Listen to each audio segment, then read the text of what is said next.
We are following breaking news here at WUSA 9. You are watching a special news report. We are following the breaking news that happened earlier this evening of a small plane crash in the Gaithersburg area. A plane crashing a short time ago, dangling into power lines at the intersection of Rothbury Drive and Goshen Road, about 4 miles away from the airport. Now there's a live press conference happening at this hour with Montgomery County Fire Chief Scott Goldstein. Let's listen in as he updates reporters on the situation on the ground. Out of the plane. Like talking about Pepco's outages, the number in the community is 85,000 to 90,000 customers are without power. As you all have reported, that is a wide swath from here down towards Wheaton, parts of Silver Spring, Olney, Aspen Hill. It's a large portion of the county. I have no information. I'm not here to talk about the power outage and the power restoration. I'm here about the rescue operations here. That's the information that I have. I will take a few short questions and then we'll be back at a second point. Are you in communication, or someone in communication with those folks, and how are you keeping them calm? Absolutely, that is a challenge. Absolutely, we are in communication with them. We have their cell phones. We are moderating the use of that cell phones to conserve the battery of those devices while they're up there. But we have regular check-in intervals with them. Then we are making those communications. How are they? That information is not for release at this time. Looking at the fog that's kind of setting in there, how does that affect potential rescue operations there? So the weather is going to make visibility worse by the fog. The fog is going to make things more wet, more slippery. But it's part of our risk benefit and part of what we're calculating. So, Chief, can you walk through the exact order of operations of what is happening now and what is happening next? Who goes first? And just, I'm sorry, can you just walk through that one more time so no worries. We're clear on that? And then another question after that, if you don't mind. Go ahead. Yeah. So the who is going to be combined teams, okay? So the what will be the tower contractor will go up and do what is called grounding, or what may be referred to other times as grounding and bonding, in which they go up, place cables onto the wires, and then have a direct path of that any static or residual electricity to a ground source. That'll be done by the tower contractors as well as fire rescue personnel. Once we then have the ability to get onto the tower, we will use either the bucket trucks or the crane to make access to where the aircraft is on the tower, and then work to secure the aircraft to the tower. Again, that'll be a combination of the tower company and fire rescue personnel. Then we will work to bring the occupants of the plane out and down to ground and transport to area hospitals. So part of the process is physically, once you're up there, getting the plane attached to the tower before, and presumably to ensure that the plane is secure when you make the extraction? As with any car extrication, we make the car stable before we take the people out of the car. Take this to the aircraft. We want to make the aircraft stable to the tower before we try to remove the occupants of the aircraft out of the aircraft. And then my final question, sorry, is what can you say about the stability, how the aircraft is being held up right now? Is it precarious? Is it secure? Not secure, but how would you describe that? An aircraft hit an aerial tower at about 100 feet in the air. It's not going to be stable until it's chained and strapped in place. Any movement, any accidental movement could make the circumstance worse. Chief, I'm sorry, you have information about the condition of the people in the plane, but you can't share it? That's correct. Okay. That's correct. Are you expecting to learn more, or why can't you share that at the moment? Can we presume they're doing well? We have been in contact with the people in the aircraft.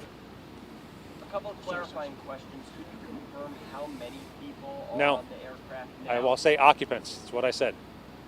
All right, so thank you very much. Pete will advise when we'll do the next one, but that's the information we have at this time. One more question. No. Thank you. Thank you very much. All right. Thank you, Chief. And there you have it, Montgomery County Fire Chief Scott Goldstein updating reporters on what he knows so far. We do know that they have been in contact with the occupants of this small plane. Let's listen to Pete Pieringer, who was the spokesperson for the fire department. A high level of experience and training in technical rescue, whether it be confined space, high angle rescue, or whatever the case may be. So we have all the appropriate equipment, training, and expertise here to deal with it. I appreciate that. Thank you. Yeah. Thank you. Thank you, Pete. So we'll probably do another briefing, let's say 9:45. Thank you. All right, 9:45, we will hear again from fire officials there in Montgomery County. 4 hours after a small plane was first reported crashed in the area of Gaithersburg, Rothberg Drive, and Goshen Road. We know that's about 4 miles away from the air park in the area. We know for sure that the pilot and what we believe is a passenger, even though the fire chief said just occupants, he didn't put a number on the people inside the plane, but our prior reporting indicated that it was a pilot and a passenger on that plane. They've been in communication with fire officials. The fire chief wouldn't go into detail about their condition, but they are having constant communication. This is a very delicate situation. That plane is still dangling 100 feet in the air, tangled up in those wires and on that tower. We have thousands of people, upwards of 90,000 people who are out of power at this point. When this plane crashed around 5:40, folks even here in the District of Columbia saw their lights flicker and flash. We even did so here in the WSA 9 studio. So let's talk about what is happening on the ground and this rescue effort. This is going to be a long night for those rescue crews.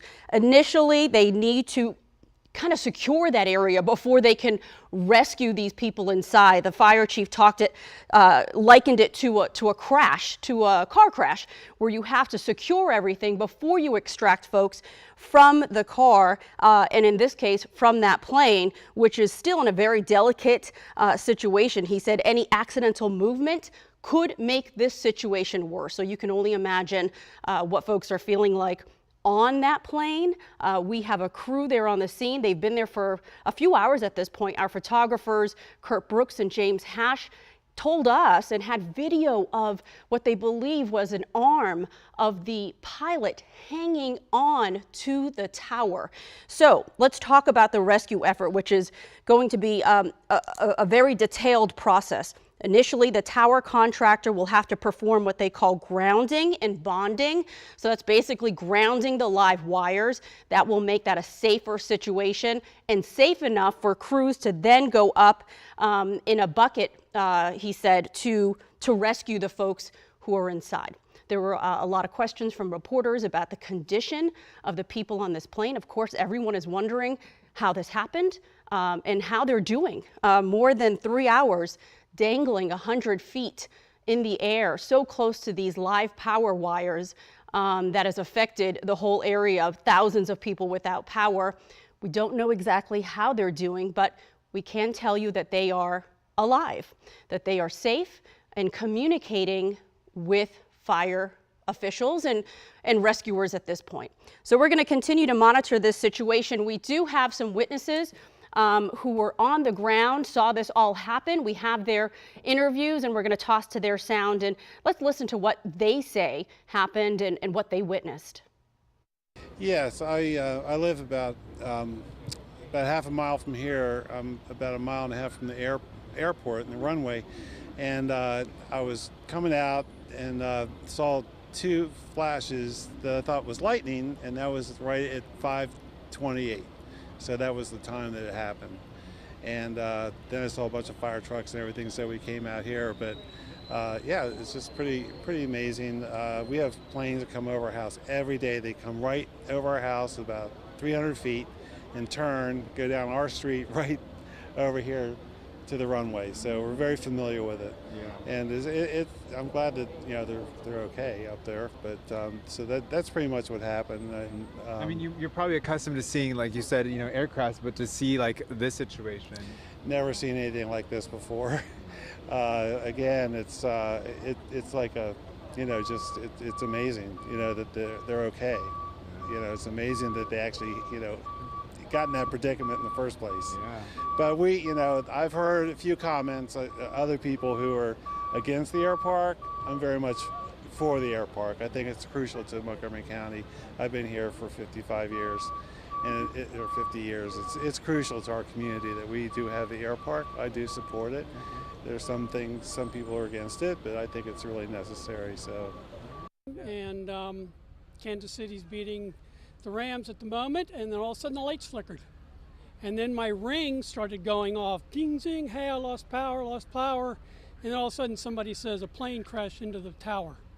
So I said, okay, I'm gonna come up here and see what's going on. I took some pictures and videos, and I hope they get a crane up here fast, because they're gonna need one to get them down. Yeah, 3 people are inside. And you can, if you stand over there and you look at an angle, you can see them moving around because there's a light on the dashboard. Right. And you can see them moving. Personally, I wouldn't move an inch if I was up there with all that electricity. Yeah, and they're talking, the towers are still energized, the last update that we got. Really? I mean, what's running through your head when you're seeing this? I mean, it looks out of a movie. It's crazy. Well, my brother is in Olney, he has no power. And my daughter's in Olney, and she has no power. They might have got it back now. So there are areas, Durwood I heard lost power. But we're seeing all the way down in Wheaton it's affected. So. Well, this power line comes from Dickerson Power Plant. I worked there in 80 and 81. Yeah. So the line comes all the way and keeps going. It's just a little bit scary. It's a little different, like we've never seen anything like this before. It's really wild.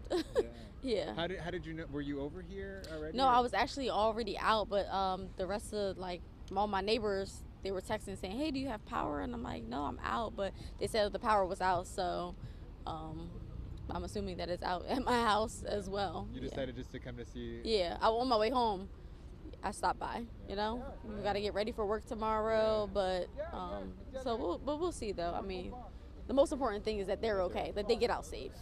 Yeah, because we're safe. Thank you so much.